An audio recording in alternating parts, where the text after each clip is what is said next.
Assalamualaikum warahmatullahi wabarakatuh. Gimana, apa kabar?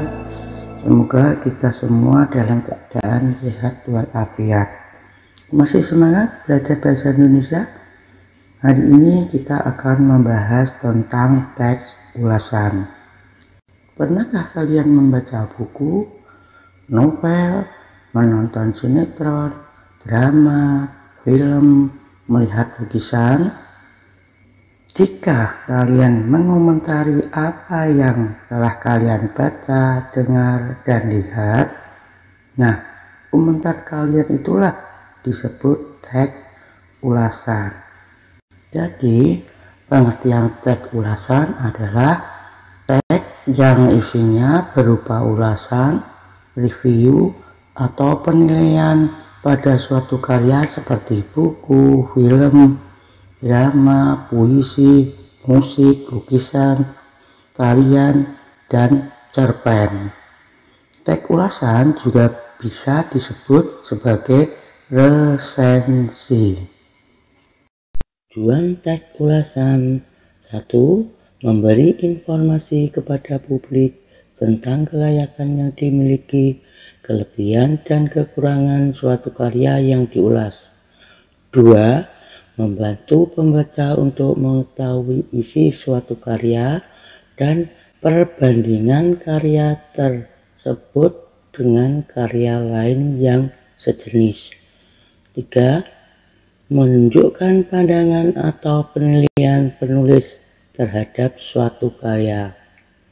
4. Memberikan pertimbangan bagi pembaca sebelum memutuskan untuk memilih, memiliki, membeli, dan menikmati suatu karya.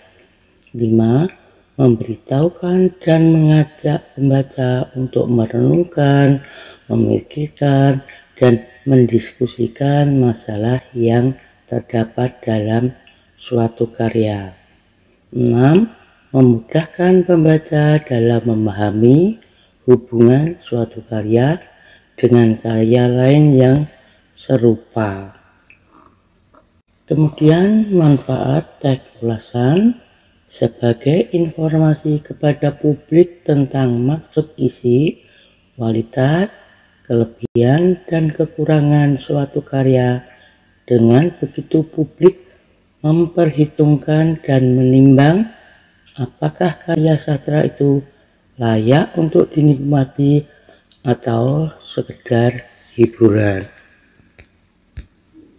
Kita lanjutkan dengan struktur teks ulasan. Struktur teks ulasan terdiri dari identitas karya, orientasi, sinopsis, analisis, dan evaluasi. Identitas karya berisikan judul buku, penulis, penerbit, tahun terbit, edisi, dan tebal buku. Contoh, jika kalian mengulas sebuah film, maka harus ditambahkan sutradaranya siapa dan durasinya berapa. Kemudian struktur yang kedua, orientasi. Pada bagian ini dijelaskan mengenai keberadaan karya yang diulas mendapat perhatian yang cukup besar dari banyak kalangan. Contoh, struktur yang ketiga, sinopsis. Bagian ini berisi ringkasan dari isi buku, novel, atau karya lain yang akan diulas. Contoh, yang keempat, analisis. Analisis berisi paparan tentang keberadaan unsur-unsur cerita seperti tema, penokohan, alur, dan amanat. Yang kelima, evaluasi. Bagian ini berisi paparan tentang kelebihan dan kekurangan suatu karya. Nah, itu tadilah struktur teks ulasan.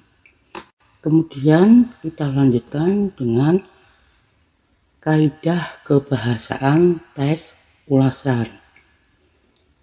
Teks ulasan memiliki kekhasan kaidah kebahasaan, antara lain: 1. Banyak menggunakan konjungsi penerang seperti bahwa, yakni, yaitu. Contoh. Kedua, banyak menggunakan konjungsi temporal seperti sejak, akhirnya, semenjak, kemudian. Contoh. Yang ketiga, banyak menggunakan konjungsi penyebab seperti karena, sebab, oleh karena itu. Contoh. Yang keempat, menggunakan pernyataan-pernyataan yang berupa saran atau rekomendasi pada bagian akhir teks. Hal ini ditandai dengan kata jangan, harus, perlu, hendaknya. Contoh.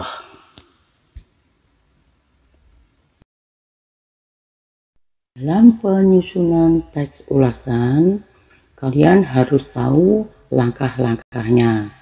Langkah-langkah menyusun teks ulasan: 1. Mencatat identitas buku atau karya.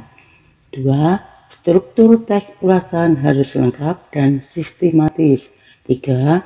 Mencatat hal-hal yang penting dan menarik dari isi buku. 4. Memuat ciri-ciri kebahasaan teks ulasan. 5. Menelaah kelebihan dan kekurangan isi buku. 6. Memutuskan isi buku dan kesan-kesan dari suatu karya secara menyeluruh. 7. Membuat saran-saran untuk pembaca. Nah, itulah langkah-langkah menyusun teks ulasan. Anak-anak, setelah ini kalian akan Ibu beri tugas menyusun teks ulasan dengan memperhatikan langkah-langkah menyusun teks ulasan.